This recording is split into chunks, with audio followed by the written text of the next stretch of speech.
এই ভক্তকে জগন্নাথ মন্দির থেকে ধাক্কা মেরে বের করে দেওয়া হচ্ছে কেন? কারণ তিনি ভগবান জগন্নাথের জন্য ফুল নিয়ে এসেছিলেন। প্রায় ৩০০ বছর আগের কথা। বাংলার শাহপুর গ্রামের এক নিষ্ঠাবান ভক্ত ছিলেন মনোহর দাস। তার মনে একটাই ইচ্ছা ছিল জগন্নাথ প্রভুর দর্শন করা। শীতের এক সকালে তিনি যাত্রা শুরু করলেন। যাবার পথে একটি সরোবরে প্রস্ফুটিত পদ্ম দেখে অভিভূত হন এবং স্থির করেন এই ফুলগুলি তিনি তার প্রিয় প্রভু জগন্নাথ দেবকে অর্পণ করবেন। ফুলগুলি যাতে শুকিয়ে না যায় সেজন্য তিনি ফুলগুলো তার গামছায় জড়িয়ে নিলেন এবং মাঘ মাসের হাড় কাঁপানো শীতে মনোহর দাস পায়ে হেঁটে পুরীর উদ্দেশ্যে রওনা হন। দীর্ঘ কয়েকদিনের যাত্রাপথে বারবার গামছা ভিজিয়ে তিনি ফুলের সতেজতা বজায় রাখার আপ্রাণ চেষ্টা করেন। মাঘী অমাবস্যার দিন তিনি পুরীতে পৌঁছান। পুরীতে পৌঁছাতে অনেক দিন সময় লেগে যায়। দীর্ঘ যাত্রার ফলে এবং অযত্নে গামছার ভেতরের ফুলগুলো পচে কালো হয়ে দুর্গন্ধ ছড়াতে শুরু করে।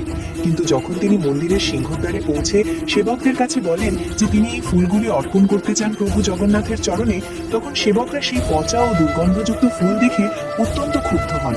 তারা মনোহর দাসকে ভণ্ড এবং অজ্ঞানী বলে গালিগালাজ করেন এবং তাকে মারধর করে মন্দির থেকে বের করে দেন। তার নিয়ে আসা ফুলের পুঁটলিটিকে আবর্জনার মতো ছুঁড়ে ফেলে দেওয়া হয়। পরের কাহিনী দেখার জন্য ভিডিওটি লাইক করুন ও চ্যানেলটি সাবস্ক্রাইব করুন আর কমেন্টে লিখুন জয় জগন্নাথ।